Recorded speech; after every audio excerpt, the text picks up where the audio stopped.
While peanuts and poultry might dominate the conversation around Georgia agriculture, it's also the largest pecan producing state in the country. And in less than a month, there will be a whole lot of shaking going on, with harvest season getting underway.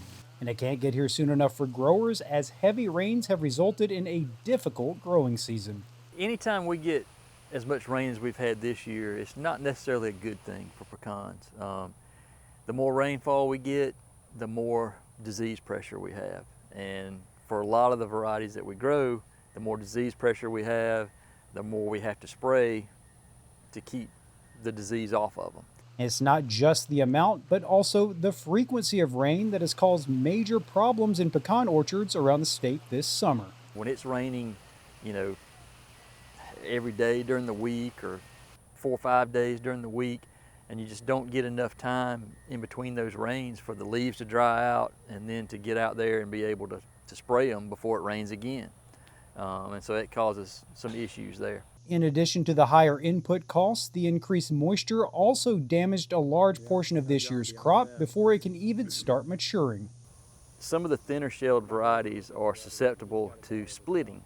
Most of the time that split will occur inside the shuck, but when it happens very quickly, you get a really heavy influx of rain that the tree sucks up really fast. It can actually cause some splitting or rupture of that shuck on the outside. However, with harvest season quickly approaching, that rain would now be a welcome sight, with water requirements jumping this time of year. It's mainly, we're right here at the tail end of it. The big thing is actually, once the shells harden, they start to fill the kernels in the nut. And that's kind of a very high energy demand process for the tree, so it takes a lot of water. So if we get rains during that time of the year, it's not so bad.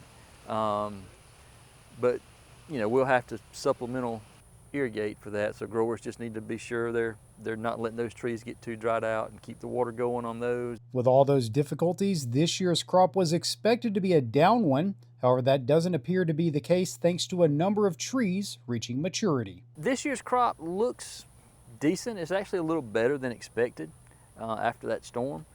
But I still wouldn't say it's a bumper crop by any means. A lot of our old Stewart trees, which still makes up a good bit of our acreage in the state, they're pretty off this year, not a real heavy crop on those. We got a lot of younger trees coming in, so that's kind of offsetting some of that. Reporting from Tifton, I'm Damon Jones for the Farm Monitor.